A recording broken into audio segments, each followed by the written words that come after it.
Welcome to Discovering. Tonight we're in the Keweenaw and we're winter camping at an Airbnb. And everybody who's stayed, it's been like in single digits or maybe even below zero. That's just kind of how this winter's worked out, and everybody's been doing okay, staying warm.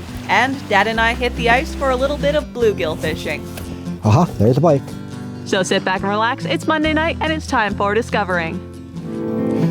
The secret streams that flow beneath the cliffs of colored stone, forest thick and healthy with birch and pine and oak, surrounded by the greatest lakes this world has ever known. The black bear's awesome presence as he roams the hills and fields, call of the timber wolf, the loon's lonesome trill, the eagle soaring high above, the trout lies deep and still. These are what I treasure, the only way I measure feelings that I have for this fine land. There is so much to discover when you're a long-time lover of northern Michigan.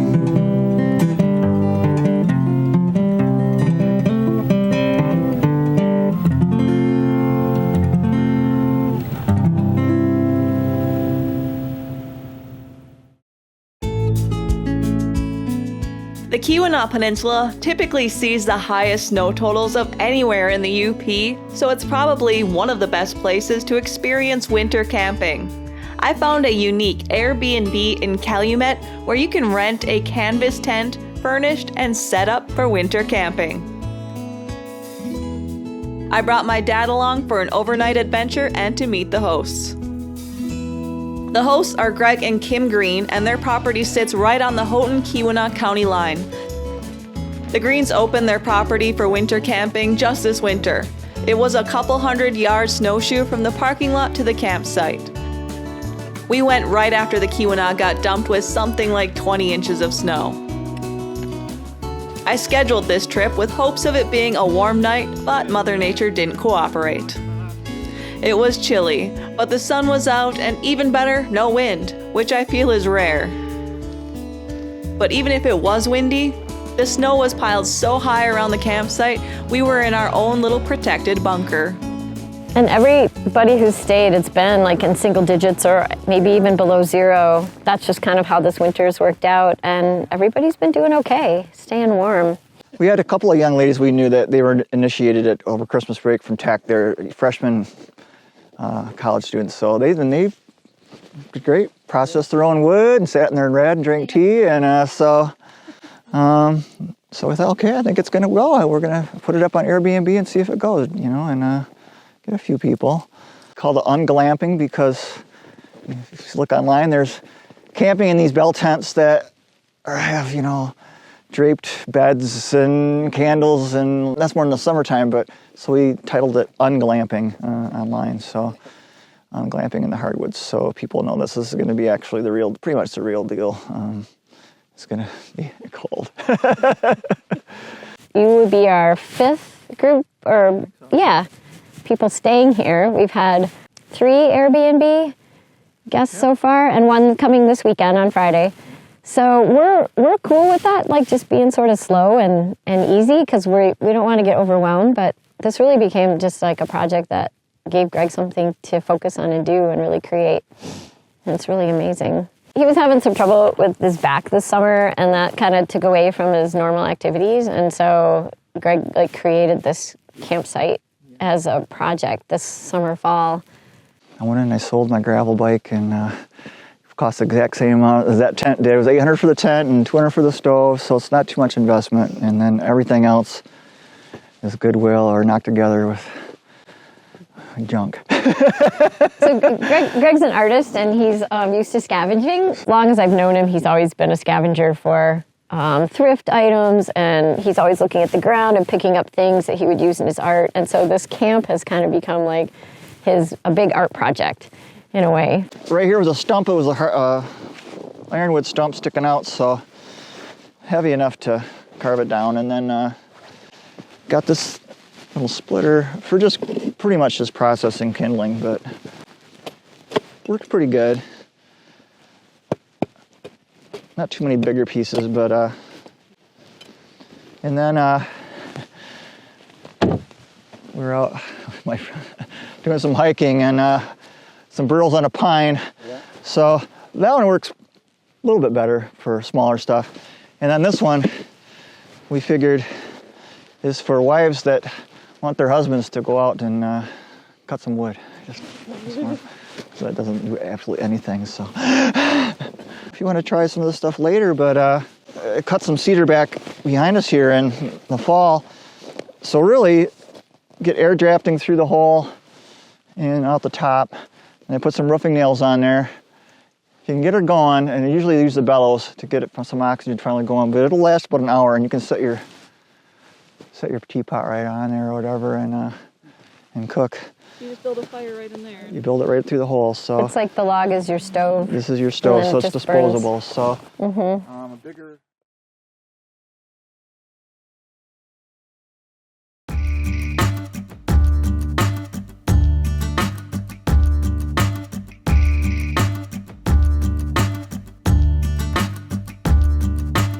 So I scavenged some stuff to make a Dutch oven for the campfire, for making whatever you want for bread, but and then just a round grate. And what we've been doing is taking a pan of rolls or whatever, a loaf of bread, stick it down in there, and I'll set that in the coals if you guys want to try it tonight, and scoop with my little shovel there some of the embers on top. Get totally covered with heat. Then this is the hard part, is you get to pull it to get the lid off, so it's going to be hot. So take that off, and then you can get it out of there. But you can buy, you can buy a Dutch oven for that. They're $100 or more, for a nice cast iron one. But this is more fun stuff for us. So we added on a vestibule. It didn't come with it, so we sent to that company that we got the tent from in Kimsoda, a Triangle. They stopped making these for these, and I just wanted something for the entrance. Feels cozier, and put some firewood under it. It doesn't seem to matter. It was so much snow last night. The bed I built last summer out of some scraps, and then the slats were a little bit harder than even with all the pads we put on it to lay on there, like you see on YouTube. So we broke down and got an air mattress for in here, and it's been working out okay. It's actually been holding air. We were really surprised, and so it's going to be warmer up there, whoever gets the bed. And then folks, just move around. There's the table and stuff to lay those sleeping bags on the floor. Chairs from Habitat. I took the angle grinder and shortened the legs on them. A little bit of a cupboard there, some coffee in there for you guys, and silverware. And Even though I brought Dad for his wood making and fire building skills are not needed here. Superhost Greg will even start the fires for you before you get there. a couple pieces of slate, and then this tin pan keeps it pretty good from ashes falling out and stuff and catching on the rugs. So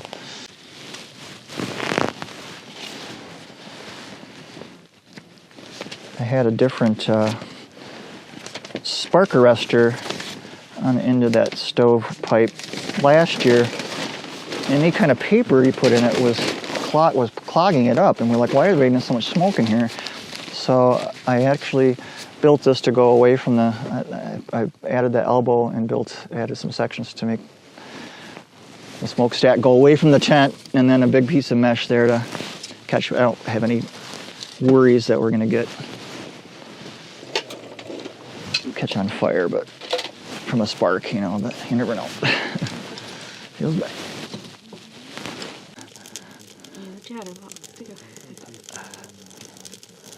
So I'll let this just stay ajar, start getting oxygen. How's the smoke coming out that stack, you guys? How's that? Not well. Okay. Yeah. Thermometers say we're hovering at 45 degrees already. When it's gonna get hot, and this door might warp and won't open.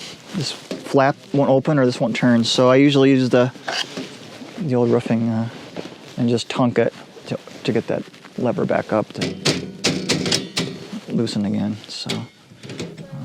No winter campsite would be complete without a primitive outhouse. Campsite rule number 1, no yellow snow. I can see how that could be unsightly for the next guests. We were just listing it through the end of March, and we may extend it if April kind of looks like this, which it often does. Yeah.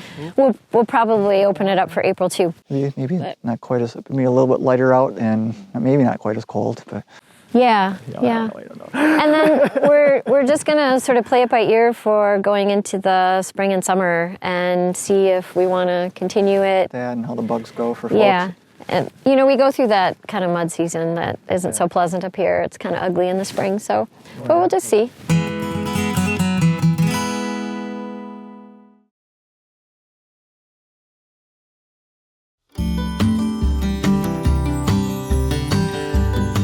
After Greg and Kim left us, we set up camp. They provide you with firewood for indoors and some for the campfire, fire starter, and water. Dad collected a little more firewood from dead trees around the campsite, and I started dinner before it got too dark.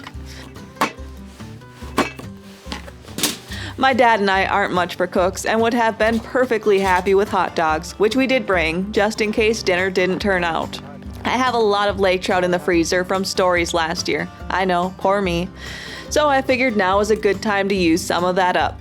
I found a salmon marinade recipe in a local church cookbook. Equal parts bourbon, soy sauce, oil, and water, plus minced garlic and lemon pepper. On the side, diced potatoes, seasoned with garlic powder, salt, and pepper. Add some frozen butter, wrap in tinfoil, and set on the coals. And courtesy of Greg, rolls to put in the Dutch oven.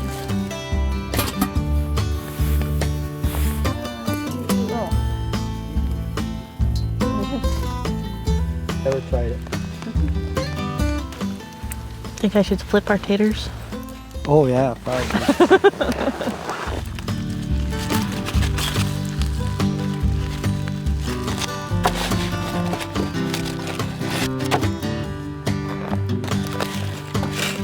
Holy smokes.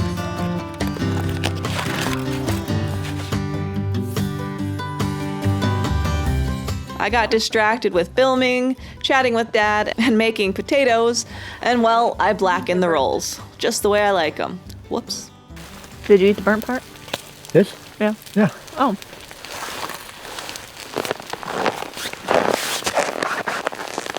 Hey, it ain't too bad. No. We finally figured out how to grill the fish over the open fire, and after what seemed like forever, dinner was finally done.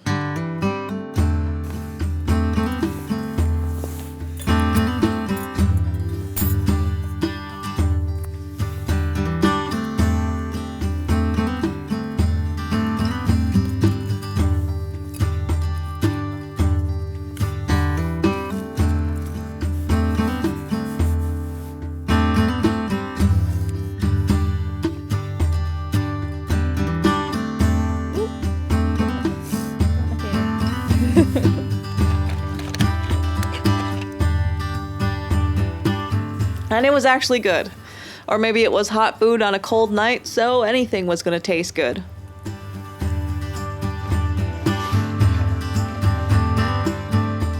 The temperature dropped even more once the sun went down, but it was cozy around the fire, surrounded by our bunker of snow.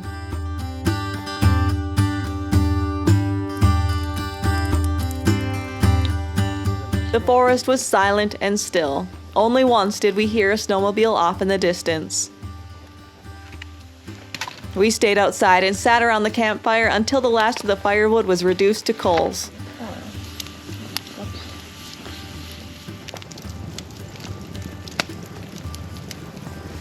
Overnight, the temperature dipped below zero. We survived, thanks to Dad for filling the wood stove all night long. I had the bed and my 20-degree sleeping bag. He had the floor, piled with sleeping pads and blankets and sleeping bags. We woke up to a new layer of fresh snow.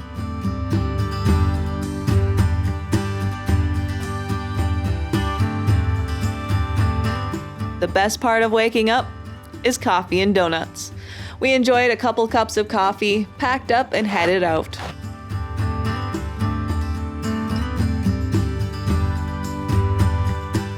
On the hike out, we saw the reason for all the rabbit signs along the trail: fresh rabbit tracks.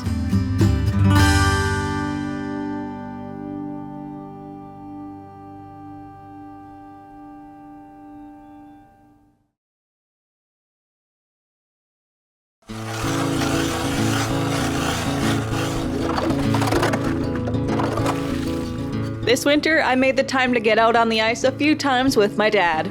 We didn't have the best of luck between the bitter cold temps and the wind and the fish not biting, but it wasn't really about catching fish. And as you'll see, we aren't that serious of anglers. Yeah, come on now. I got him. You got him? I got him. All right. Cool. You broke the ice. Got the first fish. And wind chill probably got to be below 0. Well, you can't catch no fish if the rod ain't in the water. It's in the water. Oh, okay. It ain't biting time yet. Day 1, I forgot to charge my flasher and the battery died halfway through the afternoon and I had to fish like Dad. You don't need a lot of fancy gear or a shelter to go fishing. And if you're my dad, all you need is a couple fishing poles, a hand auger, bait, a bucket, and beer, and a homemade scoop. Yeah, you know, a ladle or what do you call them things? I drilled holes in it. Went to the Vinny's and picked this up and drilled holes in it. I don't think I started ice fishing until you must have been about 5 already. Yeah, that's when you could keep 50 bluegill a day. 50, yeah, instead of 25. Aha, there's a bite.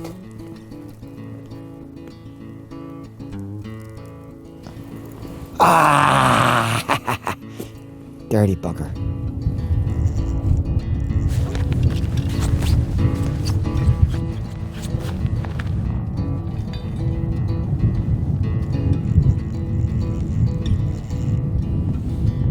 You missed one, Dad. Oh boy. I want to hear I caught one. No, I felt it tug a couple times too. It was there. My drag is goofed up. Froze, I suppose, eh? You want to see a fish? Huh? You want to see a big fish? Oh, not the camera.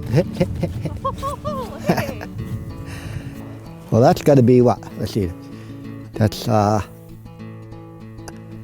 almost 9.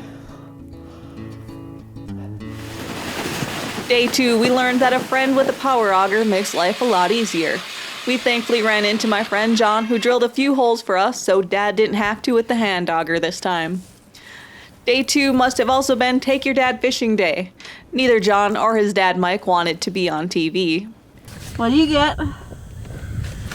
Oh, what do we got? Not many. Oh, that is a nice crappie. What's the big one you got? What's the biggest? Probably about a 10-inch crappie. Oh, good. Not much happening. The local store was out of bait that day, so we only had what was left from the previous day. We went anyways and fished until we were out of waxworms. We were only catching puny ones anyways. Holy cow, you're kicking my butt. Wow, He's they're big. huge. Whoa, wee. I lost it. Oh no. Oh no, it's still there, it's so small. Got one. It's probably 3 inches. Maybe 4.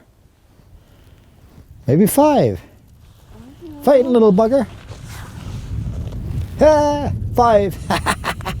Day 3, I left the big camera at home and just brought the GoPro. Of course, it was our most successful outing. I think we caught 5 fish.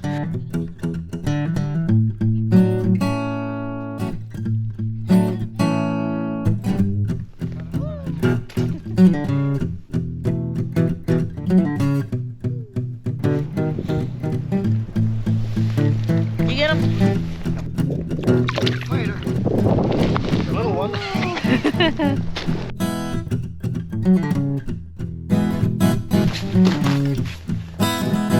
How do you get that thing out there?